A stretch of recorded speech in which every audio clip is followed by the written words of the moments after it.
Welcome to this chapter of the Readers Club, friends. Today we are reading the book Eat That Frog.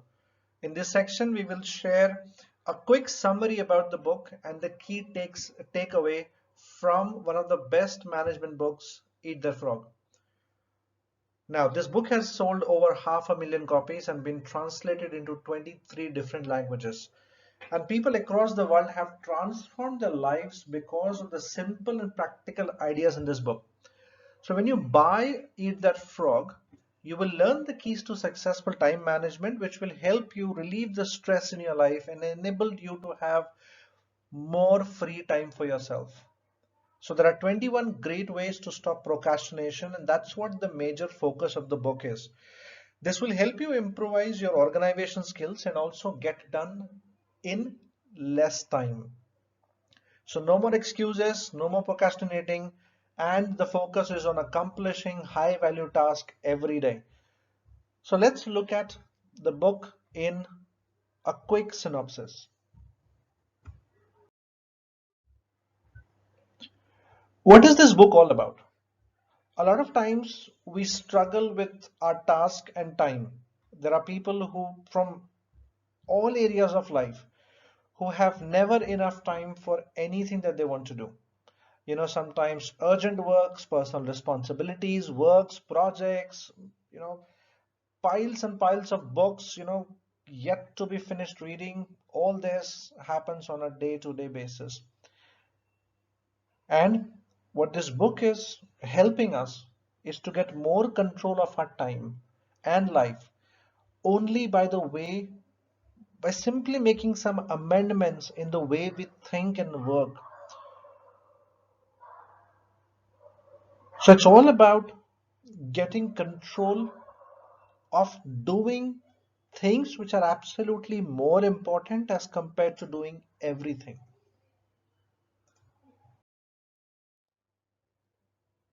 So what is this buzzword, the frog? What does it really mean?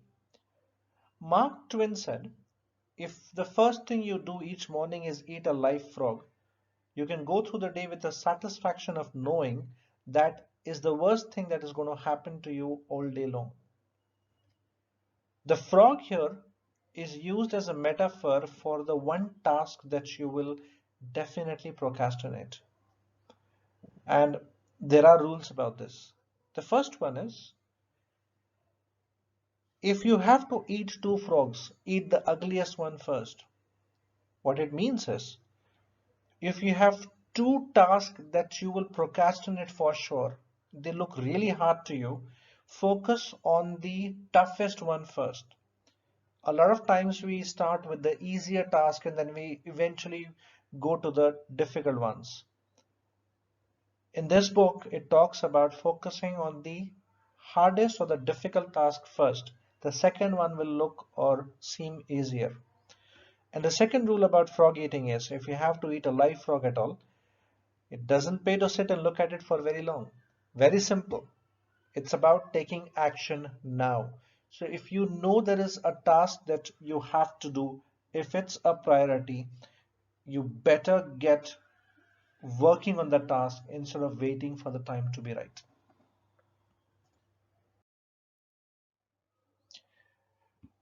So if somebody, hears the book for the first time, like there are 21 principles, and it may sound overwhelming, and that would again put a lot of pressure that while I'm already struggling with my time management issue, do I have the time to read 21 principles? It may sound like that, but in truth, the approach is pretty simple. The whole book can be summed up into 7 major principles. First is to define your goals and write them down. Then break those goals down into simpler, smaller tasks. Again, break those tasks down into smallest possible subtasks. Then prioritize your task and then either delete or delegate tasks you don't need to do. Schedule time on your calendar every single day, ideally the first thing in the morning, to work on your highest priority goal task. Sixth pointer, focus on your goal task during your scheduled time and work on until it's complete. Your goal task and the subtask are each of your frogs, the thing you want to eat first thing every day to ensure you stay focused on completing your most impactful work.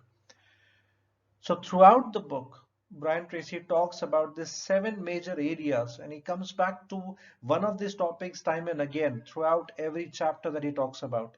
So if you understand this nutshell from this, you know, basic 7 principles, you would have taken care of major part of the book. Let's look at a few of them in detail. The first one that Brian Tracy talks about is setting the table right. It's about being clear. You know, the most important concept in personal productivity, and not just Brian Tracy, most of, the self-help books talks about clarity in our goals and objectives. Why are you doing what you're doing? So the idea is to figure out what is it that you want to do and what steps will you take to achieve it. So also another example of this is how a lot of people set their goals at the start of the year of hitting the gym and getting into a fitter body, and in about 7 to 10 days everything is lost. So it's not just about setting goals, you've got to have clear goals at the same time, also the steps to do that. Brian Tracy suggests, us to think on a paper instead of using technology, like instead of saving it in the laptop or on your mobile phone. He suggests, if we start thinking on paper, this is where our brains will be highly creative and we will be able to have those ideas and the action plans on what we need to do. And roughly about 3% adults do this activity who have clear and written goals. How do you do this? Very simple. Decide exactly what you want. You can, if it's from a work perspective, you can sit with your seniors to discuss your goals and objectives. If it's personal, you can do it yourself. Write it down, think on a piece of paper. Some things not written is just a dream or a wish. It has no energy. And I personally, vouch for this idea. When you write things down, the chances of you working on it is extremely high as compared to you only doing wishful thinking. Third is set a deadline to the goal. Without deadline, there would be no urgency. So what's the point of you writing a goal that I want to be a billionaire and there is no goal, deadline attached to your goal? You could take your own sweet time of 20, 30, 40 years, and over a period of time, you realized there's a lot of time you actually wasted. Make a list of everything that you think that you're going to need to achieve your goal.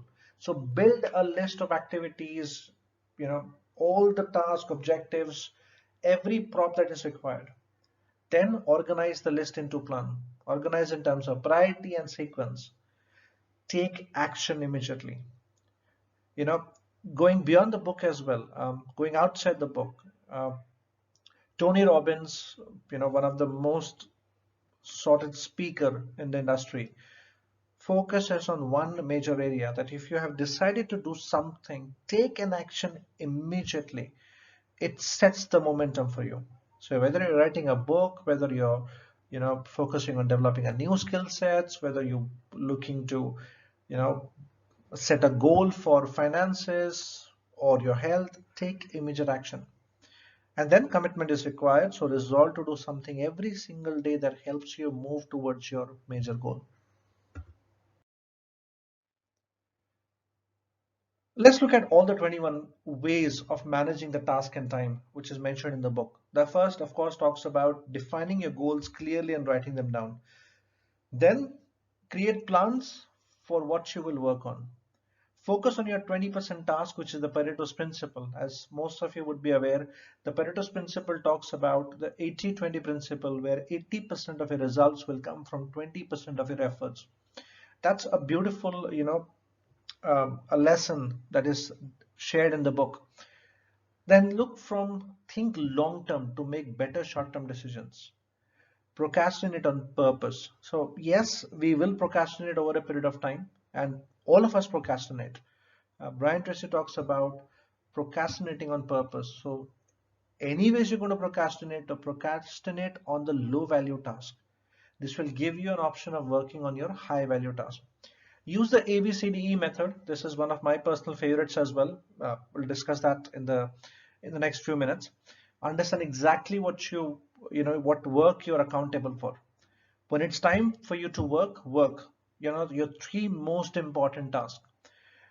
Then prepare for your work before you start on it. Focus on one task at a time.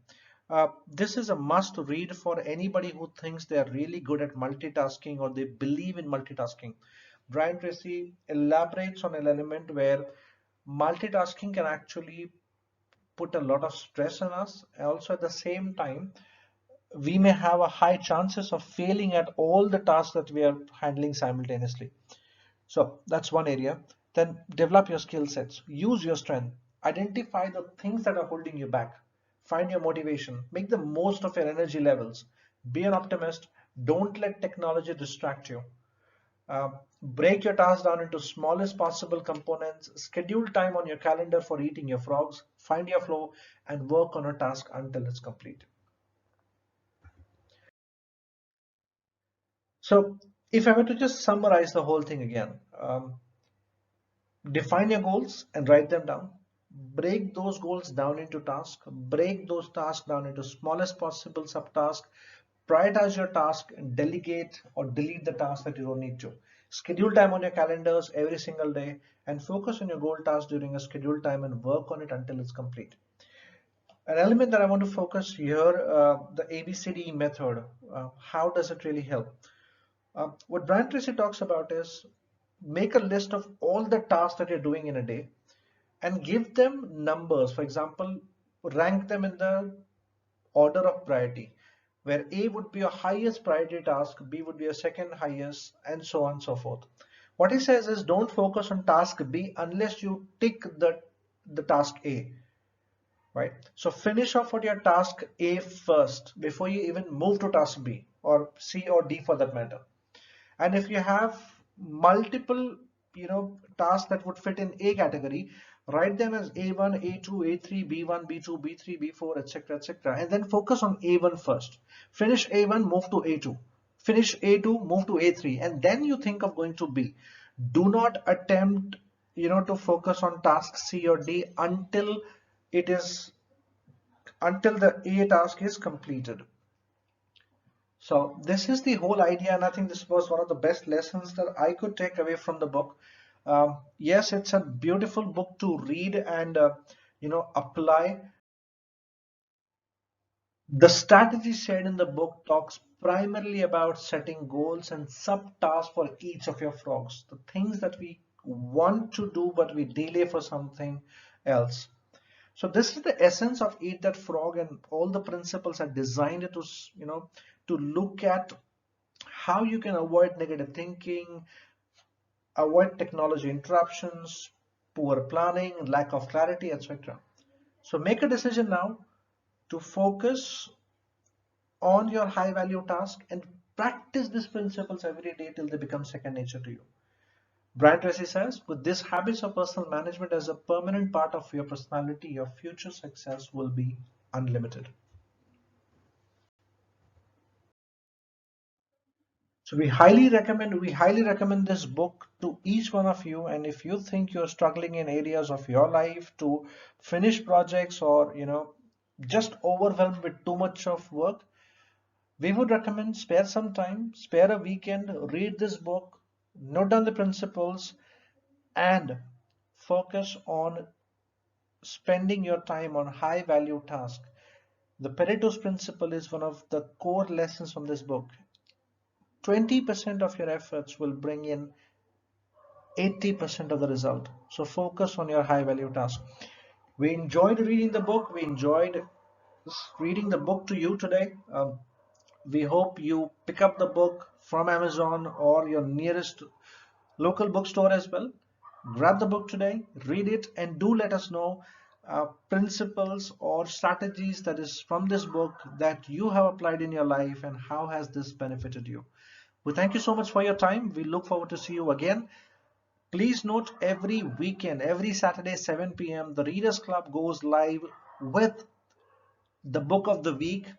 You are cordially invited to be a part of the group. We keep sharing these details on social media, on our other channels as well. So stay tuned in. We look forward to connect with you. Thank you so much, and you take care. God bless.